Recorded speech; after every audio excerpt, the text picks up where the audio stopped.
Brian Doyle.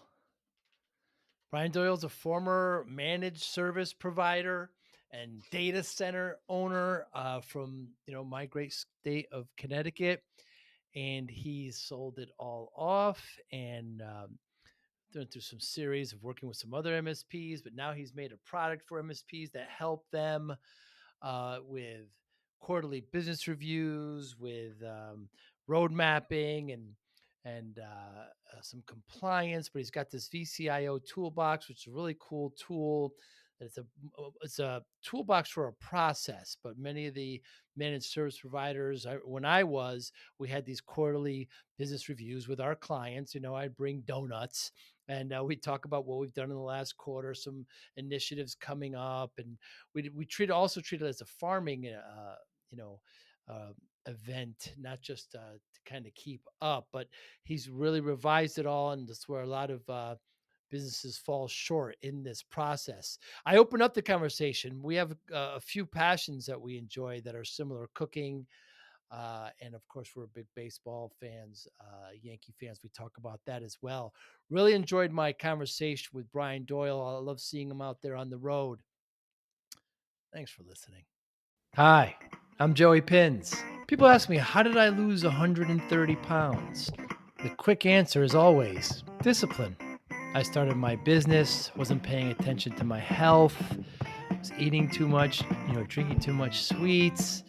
My daughter was born. Next thing I know, I'm pre-diabetic. I have hypertension. I knew something had to change. Discipline. I, like many of you, have faced many challenges in your career, in your family, in your life, in your faith. How did you attack them? How did you approach them? How did you solve them, hopefully? It all had to have some degree of discipline. I'm also asked, how did you found and start a tech business and it lasted over 25 years? Discipline. I was committed to it, enjoyed technology, didn't enjoy some aspects of it, but knew it was necessary. Discipline. Our podcast mission: how do we use discipline to better ourselves and society? Join me, please, as I talk to interesting people and discuss how they use discipline in their family and their passion and their careers and how it helped them. Our podcast vision: growth through learning from others. Joey Pinz Discipline Conversations. It'll be light and serious. Join us, please. Thank you for consideration. It's Brian Doyle. Thanks for your time. I'm so excited to talk to you today. Does sugar belong in marinara? Does sugar belong in marinara? Not in my opinion, no. My mother's a good Italian woman, and she definitely wouldn't believe in sugar in the marinara. What's your thoughts, Joe? The damn Godfather, we have him showing, when he was showing him how to cook, he's got to put sugar in it. I think that ruined everything. The tomatoes are sweet enough, Brian. Yeah, I agree totally. My mother would be insulted if I ever tried making a gravy with any sugar in it. Yeah, absolutely. It's not needed. If you do your job right, you don't need it at all. That's for sure. Good stuff. I'm glad we got that controversy out of the way. That's it. We're done now, right? We've solved the world's problems.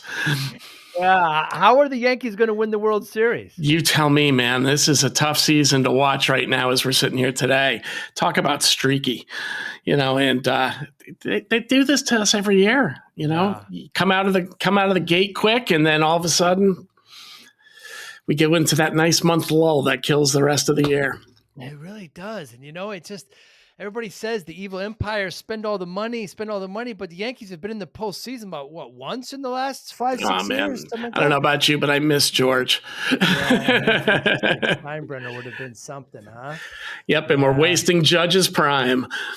Yeah. What an incredible player. Yeah, I guess we'll see what happens there. So you had the MSP in the data center for 16 years, correct? Yeah. So, my backstory real quickly is I had an MSP for 6 of those years, sole pure play MSP. And then we merged in with a data center concern, and I remained one of the 4 partners in that organization. And we had a successful exit from that regional player. And then I went in as a hired gun at a more mid-tier MSP. So somebody serving more the mid-market and enterprise. And we built a couple more data centers as part of that effort. So, I've been sniffing around data centers and certainly been part of the MSP community for a lot longer than I'd like to say. Gray hair tells you that too. Data centers is a tough industry, Brian. I mean, there's some big players out there. Spot on, Joe. When we got into it, it was at a time where, it was still a little bit pre-cloud. Regional data centers were in vogue because people still wanted to get to their assets. It mattered where things were located. And, at that point in time, it looked like it had a good 10-year run. And that's really the truth, because obviously as time went by, people started adopting the cloud technologies as they became more secure with it. Remote tools certainly told us that we didn't need to be in the data center anymore. And it's a costly business. You're constantly refreshing and replacing, not to mention heating and cooling, right? So I'm not upset to no longer be a part of that.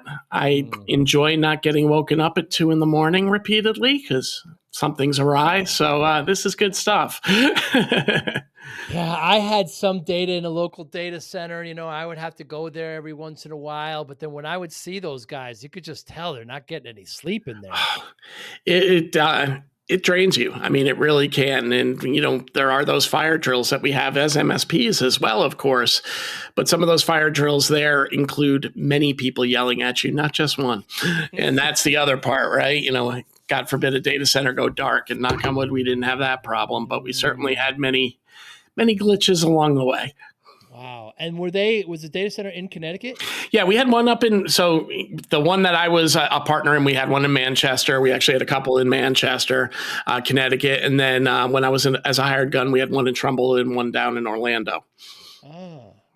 We used to do a little bit of work with the House of the Mouse. So, that drove some of that. What's it like working with them? Actually, much better than you would expect. Their whole hospitality mentality really drives a different approach from them. They actually, they cared about you as a vendor so much as at least they would check in with you and see if they were doing right by you, right? Whether that was just what they were dictated to do or whether they really felt that way. We did feel, at least from the people we were doing business with, they would check in and make sure we were successful, because the way they put it is, even if you had the smallest contract with us, if we're not treating you well and you're struggling, we're not going to get the service we need, and that can reflect in our service back out. And, with them and their whole hospitality mentality too, it was really interesting when we brought people on site, the training that they got that had nothing to do with technology. Like, if you're out on site and a guest thinks you're somebody that works for Disney, you are to greet them. You never point. You always kind of swipe with your arm, and you bring them to the first cast member you can see so they can be properly accommodated. And if we didn't do those things, we would lose marks during our CSAT reviews as well. So interesting place. I mean, you hear pros and cons all around, but the behind the scenes stuff is really kind of cool there. You see some things that you forget people are human until they get in on the big stage of Disney's actual campus. I think it was IT by Design. Their big event, they actually brought in, it was in Orlando last year. They brought in Disney to do their institute training for a day. And I sat in on it, and I was incredibly impressed, Brian. First of all, the second slide was a camera with a line through it. You're not allowed to take any pictures during it, but the attention to detail from that company. So the movie Cars, right? So in Los Angeles, they had the Cars area, and so during Christmas, they add a set of telephone poles to drape the Christmas trees. So they have some telephone poles there during the year, and they add this new set to drape the Christmas lights. And the question to us was, where do you think we store those poles we put up temporarily for a couple of months? And everybody's like, what do you mean, where do you store them? And like, we never hear a thought. Yeah. They store them outside to get as much sun as the other poles so they don't look different. Yeah, it is amazing the foresight that they have beyond today, right? Yeah. And it comes out in everything they do. One of the things that we were responsible for was some business continuity planning, but it went beyond technology. Like, I guess many, many years ago, they had a situation where their primary orange supplier, so they can make fresh squeezed orange juice for the hotels, had a car accident on the way to drop off oranges. So that day's supply of oranges did not make it to them. And they said because they didn't have a continuity plan, secondary vendor, something like that, it really reflected poorly on them because they had people coming up to them saying, why can't we get fresh squeezed orange juice? You have oranges right there on the tree outside this, the kitchen area or where, the area where they were eating.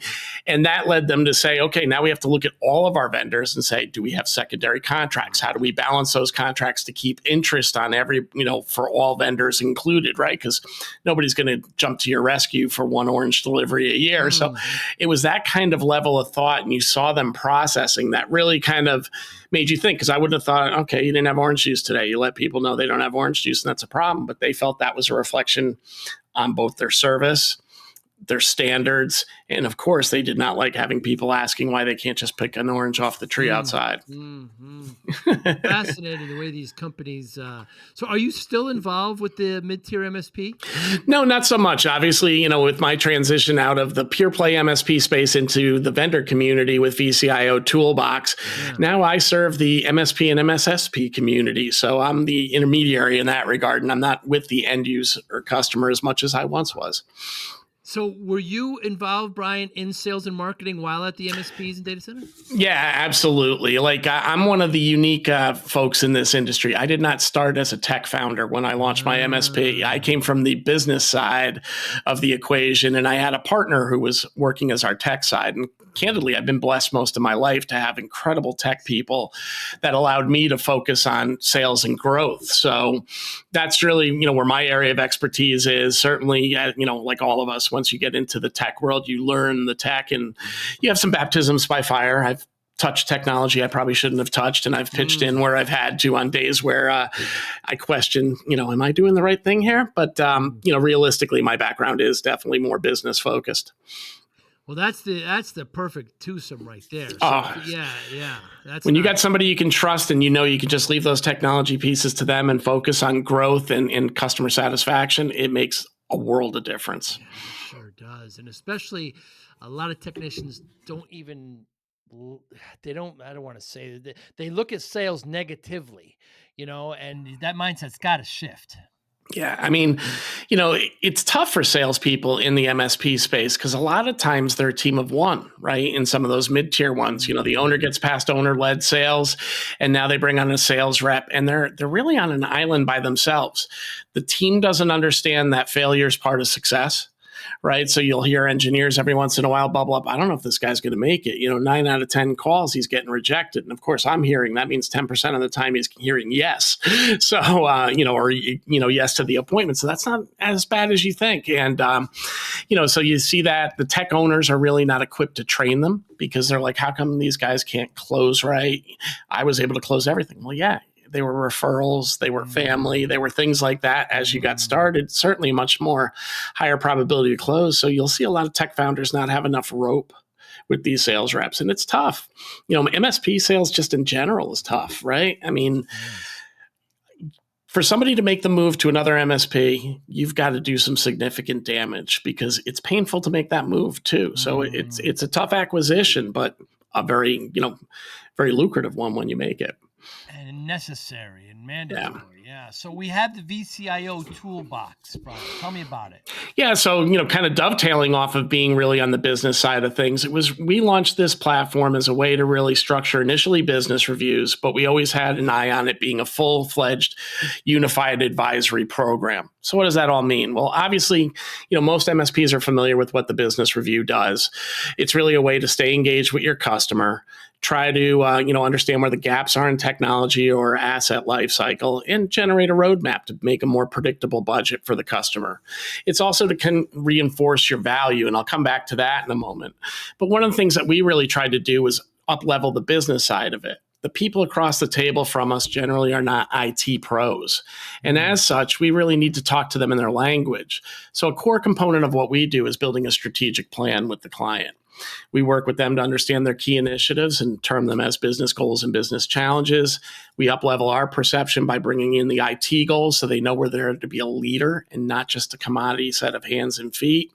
And then when we build our roadmap, we're able to tie those initiatives together so they can really see the why statement behind the project and make a more confident, more informed decision versus just taking us on blind faith. And, this obviously morphed out of many different experimental ways that we did it over 16 years, but got us there. And then as we've advanced and the market caught up with us, now, we're certainly a big part of the compliance story. Being a data center guy, I had to go through assessments both by my customers and, of course, ourselves as an organization. And we've built in the GRC capabilities so you can manage frameworks, risk, and policies all within the platform as well. And it unifies those common areas, roadmap, strategy, risk profile across both the business review and the GRC tools. So, hopefully one-stop shopping for everything you do consulting, Joe.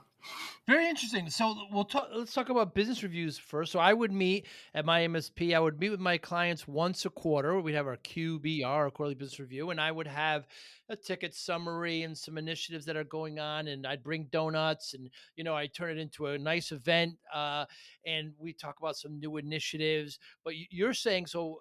Before we get into roadmap, it all kind of ties together, right? Yeah, so. What I saw through my years, right, I tried QBRs 100 different ways, as I'm sure you did during your time, Joe, right? I brought the thud factor out. We'd get all the reports and put the big thud on there, look at everything that we're doing. And of course, immediately my customers would go to their PC and go, why am I in red for storage when they had a terabyte of data and they had 800 gigs used? And I'm like, you're fine. Don't worry about it. But more importantly, what really happened was they would see the first go around on that and they go, oh, really cool. We've never seen this stuff before. Second time they go, great, we're still tracking favorably. Third time they'd go, I saw this before. What's in it for me? So really, over time, what we came into the mindset is, what does the customer care about? And all they care about is outcomes. They don't care about the technology. They don't care how they get there. Today's managers are oftentimes digital natives. You remember, Joe, like we seem to be in the same sector, age-wise, so to speak. We were educating people why they needed computers when we first started. These, the managers today have grown up in the digital age, and as such, they want to see how they can improve workflow, improve performance, reduce cost, bigger picture items that, we've certainly been talking about, but they were not the core of what you and I had to talk about when we were first educating people to come on board. So what we're really trying to do is shift it a little bit more. So lesser experienced account managers, because we're seeing more VCIOs become that role, and we could talk more about that later too. But we're seeing that those folks need some business guidance. They haven't yet talked about, business outcomes. They haven't been exposed to those kind of things yet in their career. So we set a very simple structure where you really work to build a joint strategic plan with your customer each year. And that's also to draw the customer into the experience. So they want to be at that meeting. We want their contributions. We want to get those goals in their own words because they're going to buy into the plan more so if they do that. And then building those business cases at the end of the road, now we're not sticking, it's not a thinly veiled sales call anymore. Now we're showing you a roadmap that ties back to outcomes that you want to get, or at least, the technology contributes to those outcomes. Let's face it, it's not going to solve every one of them.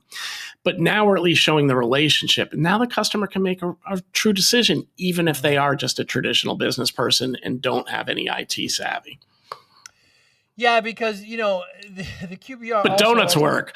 Donuts help. Yeah, donuts help. They soften it up and everybody smiles.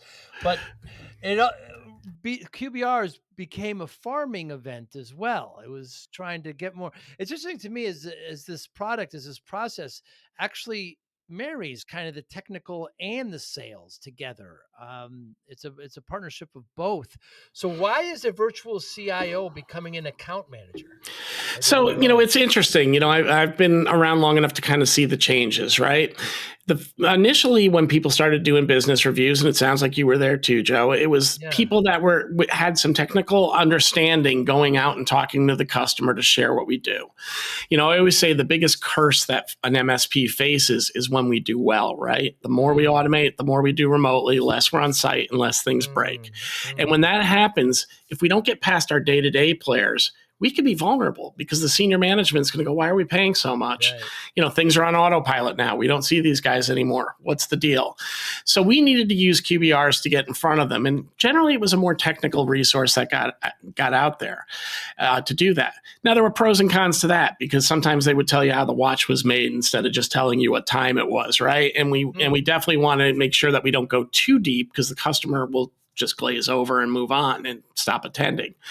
But then there was a transition. A light bulb went off somewhere that people said, hey, every time we do this, we sell more. And by doing the assessment, we're identifying gaps and we can sell more. So they started kind of watering down the technical part of the process, going strictly into asset management, life cycle, that kind of thing, really to get that low-hanging fruit in quicker. And I think the customers, especially the ones that became more savvy over time, realized, hey, these are thinly veiled sales events, so I don't need to attend because every time they come, I just spend money. But really what it should be is educating them where the gaps are and drawing conclusions, right? And now we're seeing that shift back to, hey, a more business tech blended professional doing it, take that sales stigma off and really look to build more value. And part of what's driving that too is the security conversation. Obviously cyber insurance concerns are out there. Can I get insured? Can I get paid when a claim happens? Or is there going to be carve outs?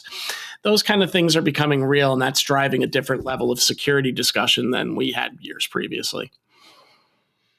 Yeah, it's tough to be an MSP now, Brian. When I talk to I sold the MSP like you, and when I talk to MSPs, it's been pretty consistent the last 2 or 3 years. The three things that keep them up at night are: one, security. They're worried about their clients getting infected, clicking on an email, ransomware, etc. Two is human capital. How they're going to replace their big techs if they leave, how they're going to get new ones.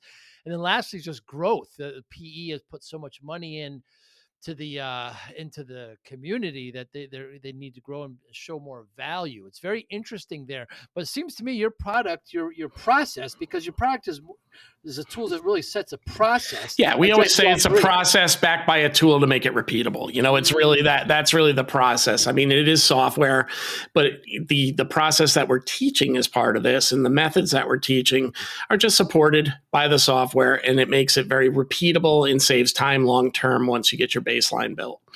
So it seems it addresses all three of those issues for the MSP. It does. So, when you look at those three issues, right, let's take the first one, security, hands down, it addresses. Even in a common business review, we're assessing security from a day-to-day operational level, making sure the right tools are in place and the right training's going on. Take it a step further into the GRC world, and we're seeing a lot of MSPs now adopting NIST CSF 2.0 or CIS as kind of benchmarks to measure security against, even if the customer's not regulated in any way, to ensure cyber liability. They could be cyber insured. And this is driving a lot of different discussions around, especially around policy and procedure, because most companies, think about your handbook you had, Joe, when you were at MSP. Once you built it, did you update it? No. And realistically, we didn't have much impetus to do that back then.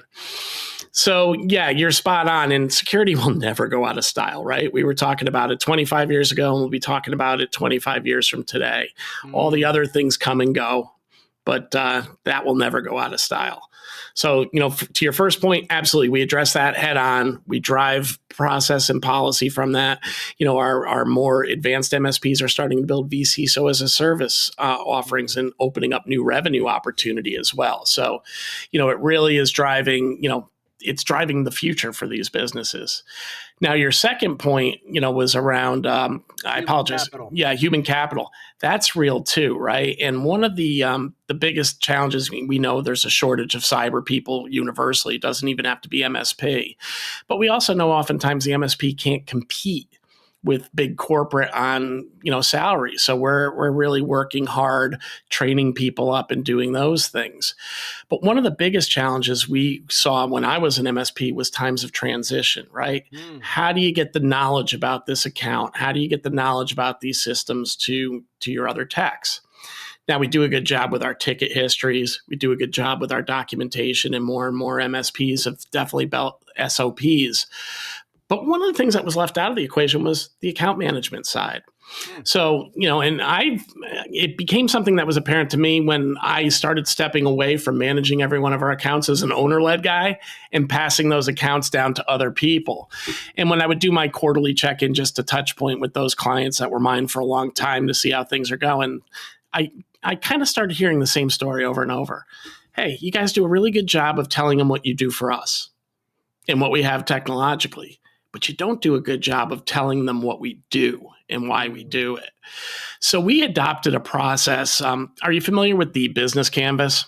No. Model. So the business canvas model is a common business model that's taught in a lot of MBA programs. Simply put, it's just a bunch of boxes on a piece of paper, typical business model like that. I don't want to get into the conjoined triangles of success from Silicon Valley, but it's something like that.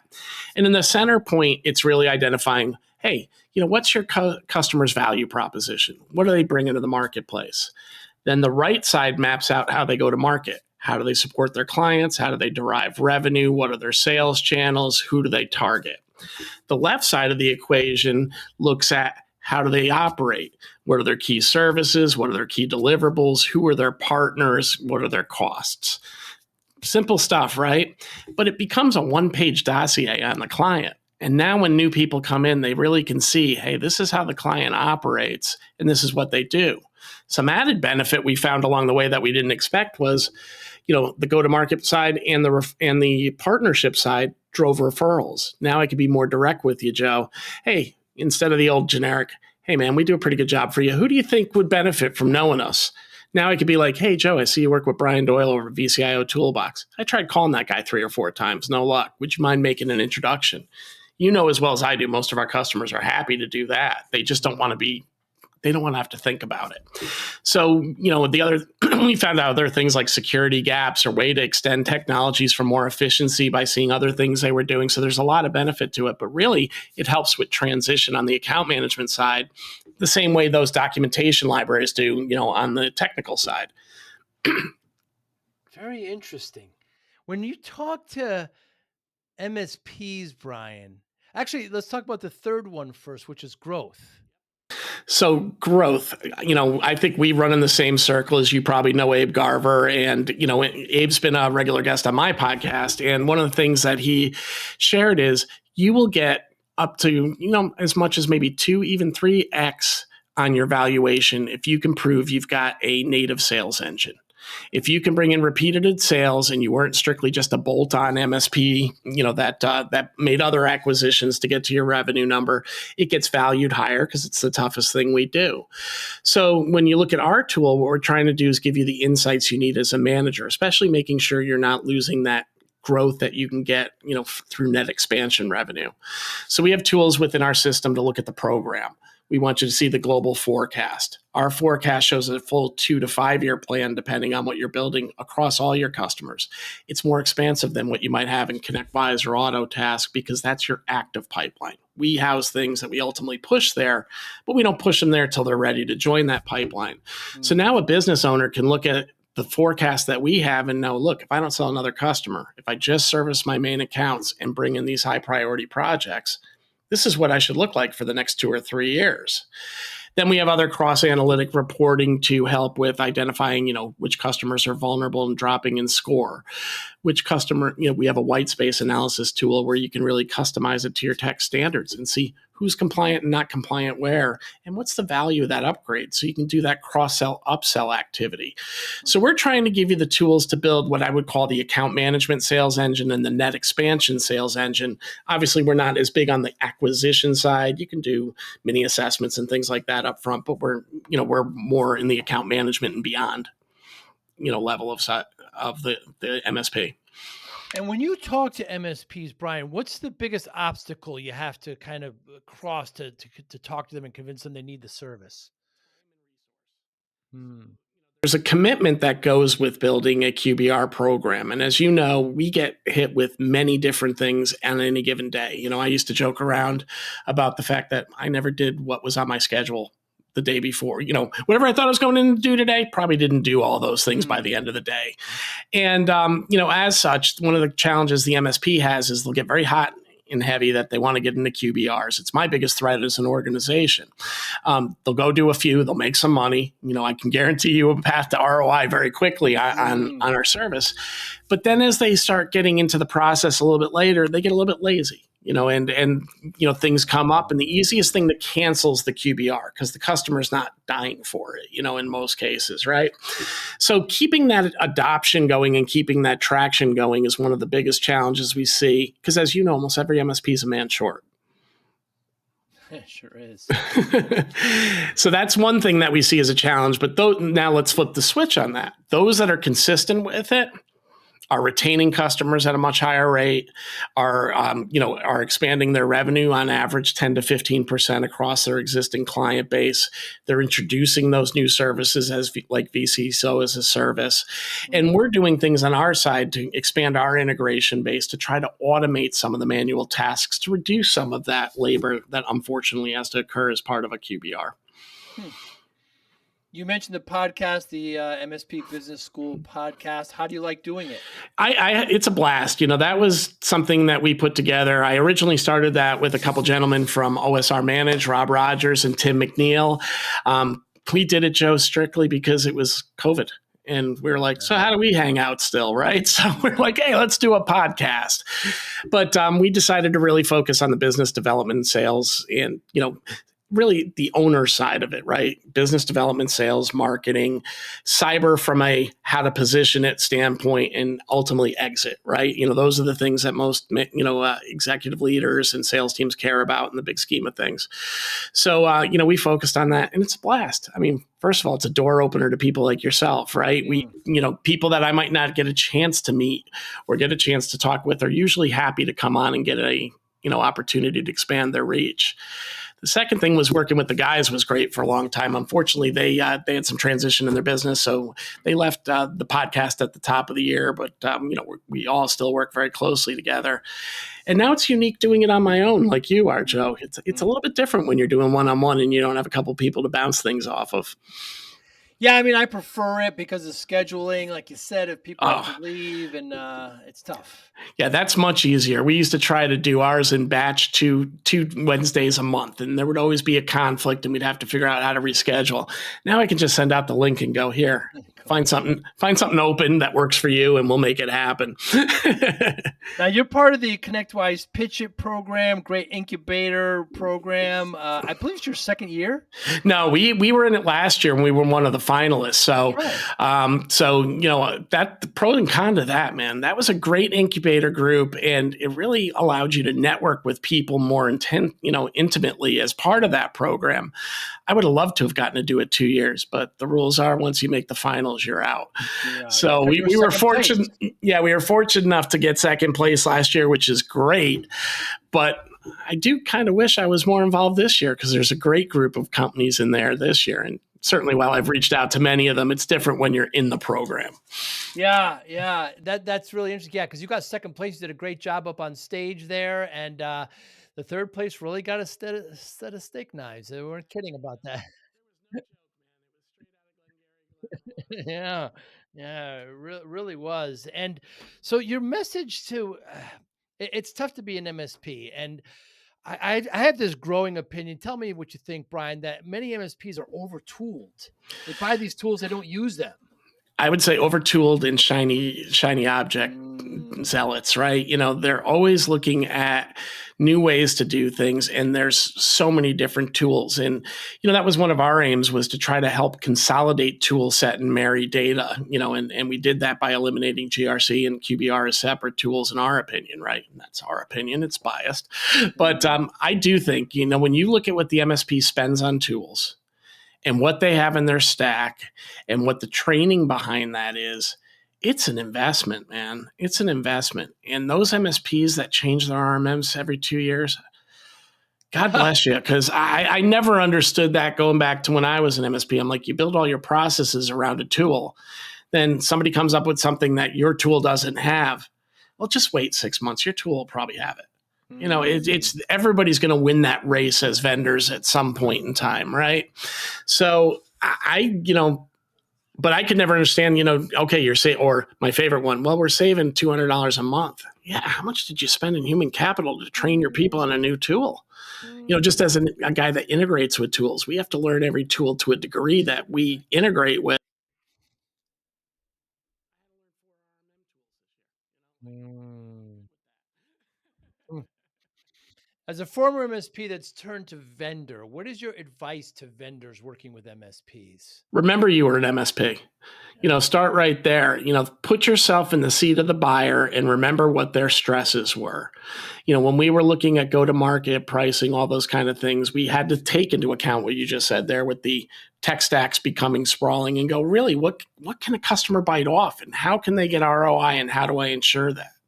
The second part is, especially for the vendors that were MSPs, remember we were servants first, right? Most of us got into the MSP world to serve others.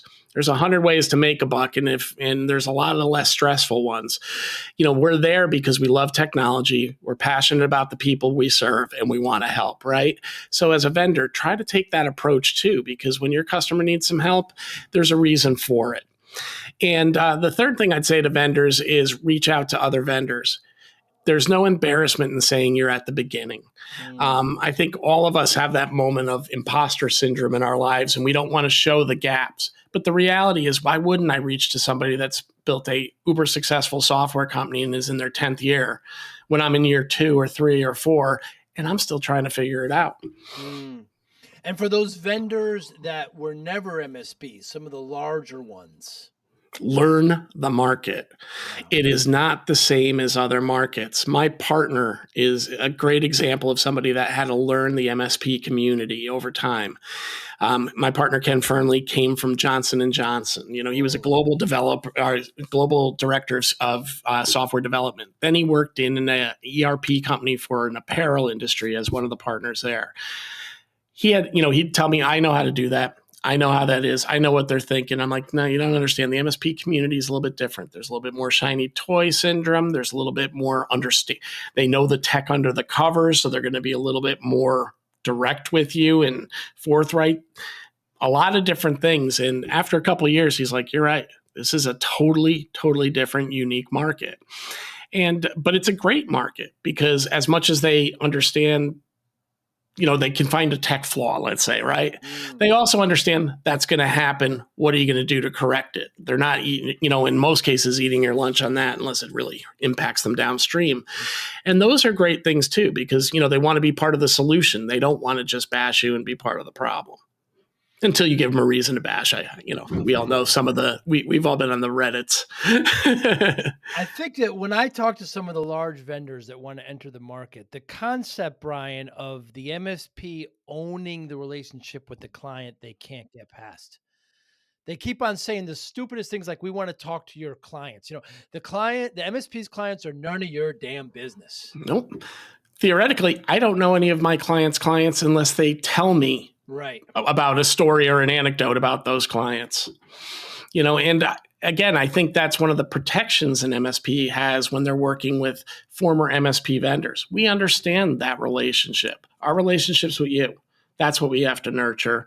Downstream, you nurture your customer, but you're spot on. Some of the tools that I compete with that are in the GRC space, and I'll leave out names there, but they are coming from the corporate side and they are struggling with that. Hey, I want to own the customer. Or, hey, you've had it for 2 years. Now it's time for me to end around you. And that's even worse than I think trying to know the customer up front. At least you're being blatantly transparent up front. Doing the end around later is really, dirty pool in my opinion. And those were the vendors we'd shuttle out when I was an MSP. Yeah, that's why the whole agent, paradigm and in telco, it just they try to make the transition over, and they keep on saying those. So it's not only just the big corporations; it's that side of the world as well. They just don't get it. Yeah. And, when you talk about the agent world, it's a little bit different world too, because there they are embracing the vendor to fill the gaps that they have in terms of technical support. So they're bringing those vendors in, making them part of the relationship, and they almost operate on like, we'll probably only get the first sale. And unless we switch vendors, well, we're not going to get credit for the second sale anyway. So I don't care if they take them at that point. It's a totally different mentality than here. It really is. It really And that's why I is. think they're also struggling to break into the IT side. You know, you've got master agents now with plenty of master MSPs you can reach to, but you're not seeing a lot of telecom companies really becoming recognized MSPs in our industry selling under that model. At least I haven't seen it. You know, I'd throw that back to you. Yeah, I don't see it either. Why keep working with MSPs, Brian? What's the attraction? Well, the attraction isn't, you know, I understand it, right? To be fair, you know, after spending 16 years, and that's really the bulk of my early part of my career in that segment, it's what I know. You know, I ventured out after my hired gun role. I had some non-compete time, and I took a VP position at a Fortune 5 healthcare firm. Shoot me, because it was so slow and stodgy. And, you know, and that was one of the things that allowed me to, you know, made me want to come back to the MSP world, because I did like the fact that we could be nimble and adapt. Yes, we have to keep guardrails on it, but adapt. You know the market, you know the players, you understand how they think. And it is, as we've established here, a little bit different way of thinking. So that's really what the attraction was here. And, you know, obviously the sell-through proposition helps too. You know, they really help build awareness, not so much to my tool. Honestly, I tell them to go brand it as themselves, but through the community about the successes they're having. And that's obviously the best, you know, word of mouth's the best way to grow, and then filter in all your shows and all your other efforts. Yeah, I saw that in your notes. You were in healthcare for a while, man. That must have been moving. Well, yeah, it was an interesting time. And again, this is no come down on corporate, but when you get to be a giant like a Fortune 5 healthcare firm is, things can't move quickly. Right. And when you come from a background where you can move quickly, where you could spot a problem and go, what are we going to do to address it? And the answer is, well, write up an abstract.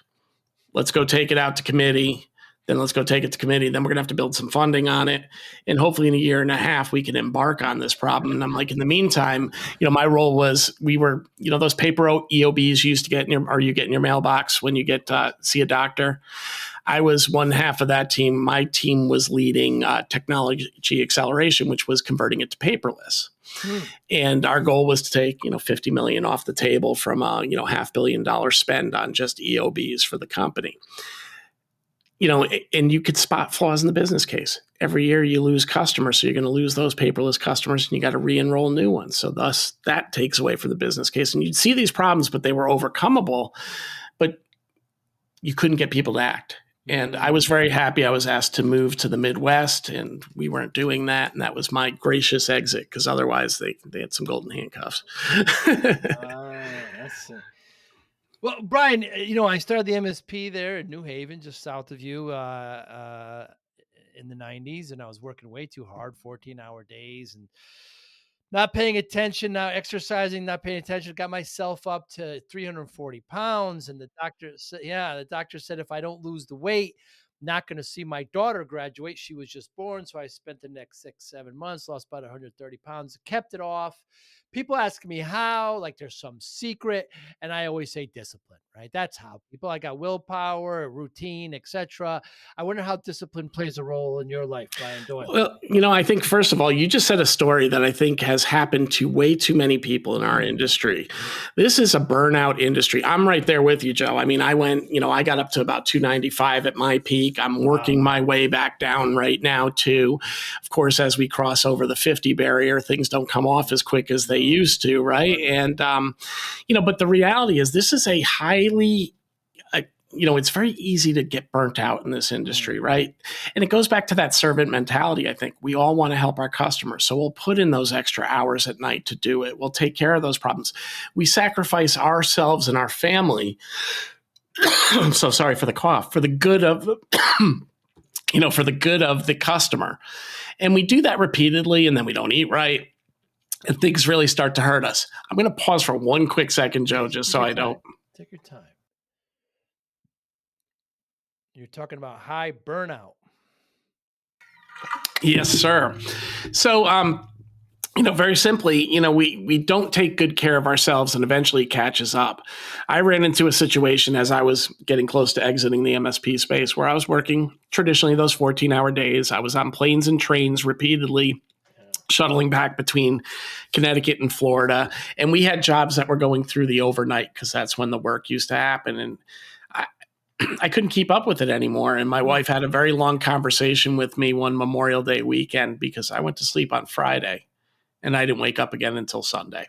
Wow. She came in to check on me. She would be like, "Are you okay?" "Yeah, I'm fine," but she just let me sleep.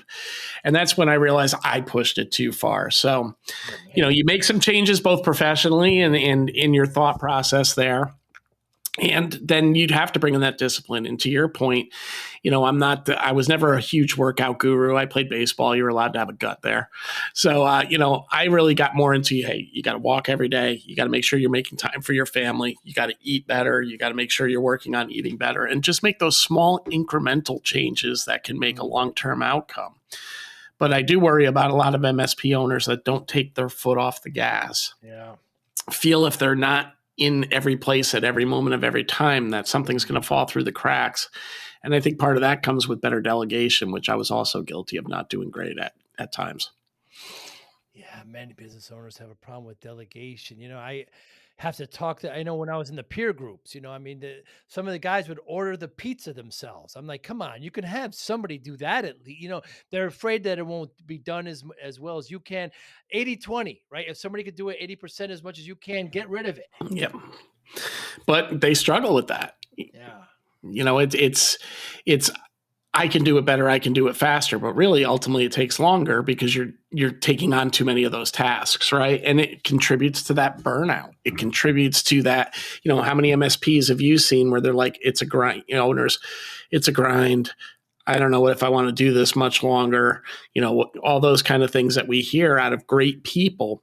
And you want to see good success at the end. And some of those guys will undersell themselves to get just the sweat of everything off the back, What motivates you, Brian? What motivates me? It's a combination of a number of things, right? I've said the servant mentality many times. I like to bring good things to good people. I love interacting with people, and getting into those conversations and seeing how we can do better for them.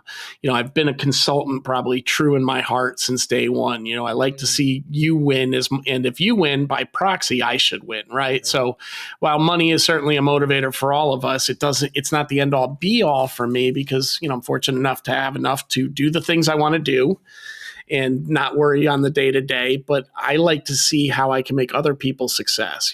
We're getting to those ages, Joe, where you talk about legacy, right? And when I'm looking at legacy, it's not so much I need to be known by everybody, but the people I did know, did they say I helped them? Did they say that, we made things better for them? Did we, when you help a small business as an MSP, save a little money or do something more efficiently, that might be an extra trip for the family, as they say. It could be that kid going to a better school. It's that little impetus that you can help that makes a difference in that individual's life and the lives of their employees. And that's really what motivates me most days. The other thing is just being better than I was the day before, both personally and professionally. So given that motivation, Brian, how do you measure success? Measure success probably differently than others because I'm not measuring the scorecard just by cash. I'm measuring the scorecard more in, are we touching the right amount of people? Are we continuously hearing feedback that's telling us, take VCIO Toolbox. I mentioned, we're a niche within a niche market. Not everybody does a QBR, but those that we're doing, are we hearing that we're positively changing their outcomes? And if we are we hearing it repeatedly? I measure success in customer satisfaction and churn. Are we retaining our customers? Because if we are, then our messaging's right. If we are churning our customers, what can we do better to help them be more successful in this process? So, I measure the numbers. Of course, you measure financial metrics because you have to do that for expansion and all that. But really, I'm measuring the numbers on customer satisfaction, how that works for the product to be successful. And then I'm measuring my family's happiness too. There was a time where I was the missing man, flying around and doing all that. Do they feel that they get my time when they need it? Am I there? The old saying, be here now. Am I truly disconnected?